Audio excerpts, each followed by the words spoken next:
Shalom, Bapak Ibu dan saudara-saudari yang terkasih, jumpa lagi dalam Sikat Sabda Iman Katolik.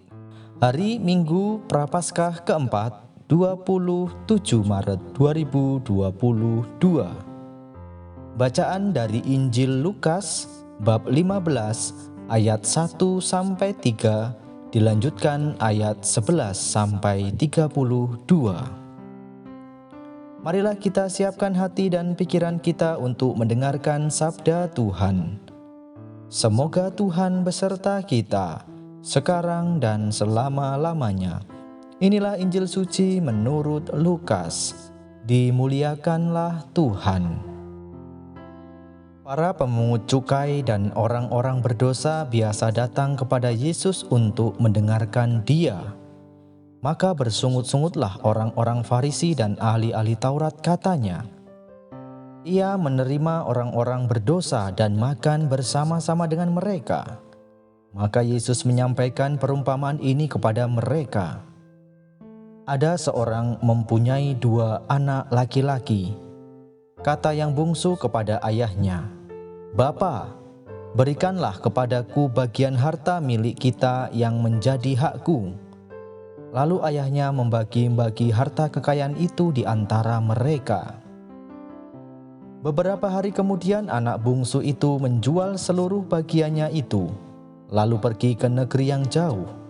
Di sana ia memboroskan harta miliknya itu dengan hidup berfoya-foya.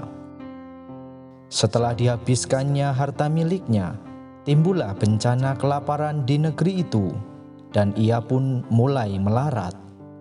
Lalu ia pergi dan bekerja pada seorang majikan di negeri itu. Orang itu menyuruhnya ke ladang untuk menjaga babi. Lalu ia ingin mengisi perutnya dengan ampas yang menjadi makanan babi itu, tetapi tidak seorang pun memberikannya kepadanya. Lalu ia menyadari keadaannya, katanya, "Betapa banyak orang upahan Bapakku yang berlimpah-limpah makanannya, tetapi aku di sini mati kelaparan. Aku akan bangkit dan pergi kepada Bapakku dan berkata kepadanya, 'Bapa, aku telah berdosa terhadap surga dan terhadap Bapa. Aku tidak layak lagi disebut anak Bapa. Jadikanlah aku sebagai salah seorang upahan Bapa.' Maka bangkitlah ia dan pergi kepada bapaknya. Ketika ia masih jauh, ayahnya telah melihat dia. Lalu tergeraklah hatinya oleh belas kasihan. Ayahnya itu berlari mendapatkan dia, lalu merangkul dan mencium dia. Kata anak itu kepadanya, 'Bapa, aku telah berdosa terhadap surga dan terhadap Bapa. Aku tidak layak lagi disebut anak Bapa.' Tetapi ayah itu berkata kepada hamba-hambanya, 'Lekaslah, bawa kemari jubah yang terbaik, kenakanlah kepadanya, pasanglah cincin pada jarinya dan sepatu pada kakinya, dan ambillah anak lembu tambun itu, sembelilah dia, dan marilah kita makan dan bersuka cita. Sebab anakku ini telah mati dan menjadi hidup kembali, ia telah hilang dan didapat kembali.' Maka mulailah mereka bersukaria. Tetapi anaknya yang sulung sedang berada di ladang. Ketika pulang dan dekat ke rumah, ia mendengar bunyi seruling dan nyanyian tari-tarian. Lalu ia memanggil salah seorang hamba dan bertanya kepadanya, 'Apa arti semua itu?' Jawab hamba itu, 'Adikmu telah kembali dan ayahmu telah menyembelih anak lembu tambun, karena ia mendapatkan kembali anak itu dengan selamat.' Maka marahlah anak sulung itu dan ia tidak mau masuk. Lalu ayahnya keluar dan berbicara dengan dia. Tetapi ia menjawab ayahnya, katanya, 'Telah bertahun-tahun aku melayani Bapa, dan belum pernah aku melanggar perintah Bapa. Tetapi kepadaku belum pernah Bapa memberikan seekor anak kambing pun untuk bersukacita dengan sahabat-sahabatku. Tetapi baru saja datang anak Bapa yang telah memboroskan harta kekayaan Bapa bersama dengan pelacur-pelacur. Maka Bapa menyembelih anak lembu tambun itu untuk dia.' Kata ayahnya kepadanya, "Anakku, engkau selalu bersama-sama dengan aku, dan segala kepunyaanku adalah kepunyaanmu.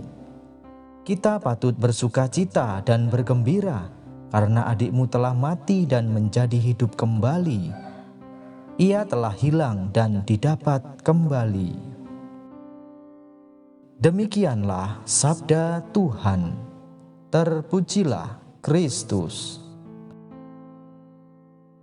Bapak, Ibu, dan saudara-saudari yang terkasih, renungan hari ini akan dibawakan oleh Ibu Bertalina Tri Oktaviani dari Paroki Maria Tak Bernoda Pusat Damai, Sanggau, Kalimantan Barat.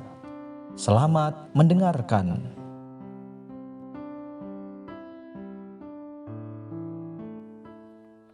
Shalom Bapak Ibu, saudara-saudari yang terkasih. Semoga damai Tuhan selalu beserta kita. Tema permenungan kita hari ini adalah bersyukur kunci kebahagiaan. Belum lama saja kita dengar sebuah kasus tentang korupsi seorang afiliator. Dia melakukan korupsi dengan menipu banyak orang, merugikan banyak orang, dan membuat orang menjadi stres. Ada yang sampai bunuh diri karena merasa dibohongi, merasa harta bendanya habis karena hal itu. Sedangkan afiliator ini kaya raya, memiliki mobil banyak, memiliki harta yang banyak, benda-benda yang mewah, rumah mewah, dan semuanya mewah. Dia melakukan itu untuk kepuasan dirinya sendiri dengan merugikan banyak orang. Namun pada akhirnya pun dia mendekam di dalam penjara karena kasus korupsinya. Bapak, Ibu, saudara-saudari yang terkasih, bila kita kaitkan dengan bacaan Injil hari ini, kita melihat di dalam bacaan Injil hari ini ada 3 tokoh dengan karakter yang berbeda-beda. Yang pertama yaitu Bapa yang sangat murah hati. Yang kedua sulung dengan sifatnya yang iri dan merasa diri paling unggul. Dan yang ketiga adalah si bungsu yang serakah namun bertobat. Dari kisah pada Injil hari ini kita bisa melihat bahwa anak bungsu itu sangatlah durhaka karena ia meminta harta warisan padahal bapaknya masih hidup.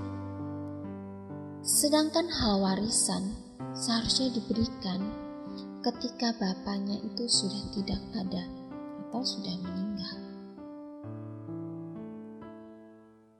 Bahkan setelah meminta warisan, dia pun berfoya-foya, dia meninggalkan rumahnya, dia berfoya-foya, dia mabuk-mabukan, dia lupa diri, dan pada ujung-ujungnya dia pun menderita dan jatuh miskin. Syukurlah di dalam penderitaannya, di tengah penderitaannya itu, ia sungguh-sungguh mau bertobat. Dan dia pun kembali kepada bapaknya.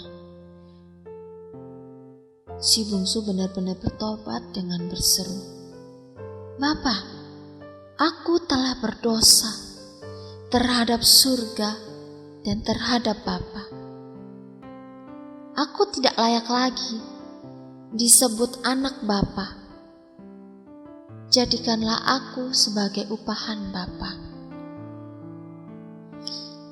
Si bungsu merasa bahwa dirinya sangat hina, dia sangat berdosa, sangat-sangat berdosa karena dia telah melakukan sebuah kesalahan yang fatal. Sehingga dia pun merendahkan dirinya di depan Bapaknya. Hal ini menggambarkan di dalam kehidupan kita juga sering terlunta-lunta. Kita sering terlunta-lunta akibat dosa. Kita sering menikmati dosa di dalam hidup kita. Tanpa kita sadari, hal itu akan merugikan kita dan membuat kita menderita dan semakin jauh dengan Bapa kita. Bapak, Ibu, saudara-saudari yang terkasih, bukan hanya seperti si bungsu, kita juga seringkali di dalam hidup kita mirip, kita serupa dengan si sulung yang iri dengan kehidupan orang lain, yang merasa diri paling benar. Kita sering iri dengan orang lain, dengan teman atau rekan kerja kita, atau tetangga di sekitar kita. Kita sering iri ketika kita melihat teman atau rekan kita mempunyai sesuatu yang lebih bagus atau yang lebih unggul dari kita. Misalnya dia memiliki hal yang lebih bagus, yang lebih unggul, kita juga ingin mengikutinya seperti itu, tanpa kita menyadari keadaan diri kita.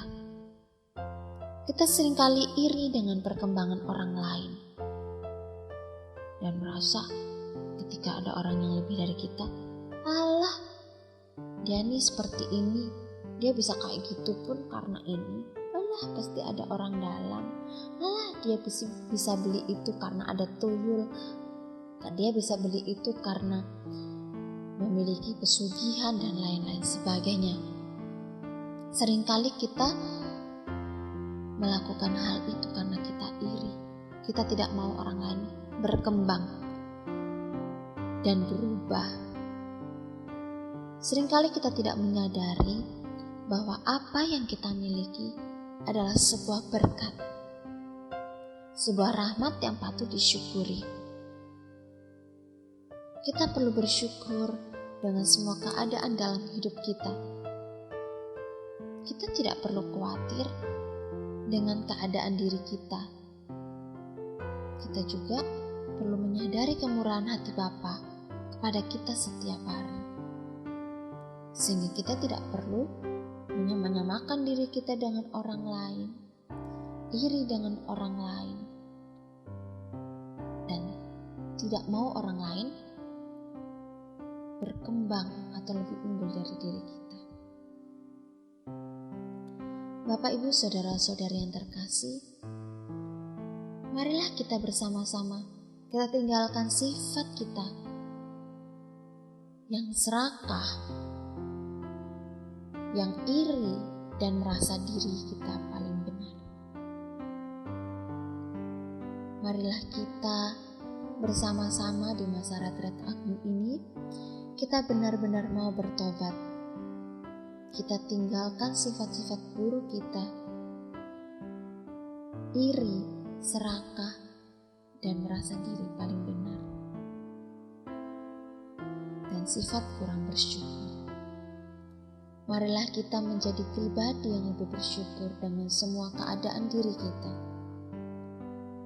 Kita bersyukur dengan apa yang kita miliki, dengan kemurahan hati Bapa. Karena bersyukur adalah kunci kebahagiaan. Ketika kita bersyukur, bahagia akan datang di dalam diri kita, di dalam keluarga kita, dan di lingkungan kita. Dan percayalah bahwa Bapa kita di surga yang murah hati tidak akan pernah meninggalkan kita. Semoga demikian. Marilah berdoa. Bapa di surga yang murah hati, ajarilah kami untuk dapat meninggalkan sifat kami yang serakah, iri, dan merasa diri paling benar.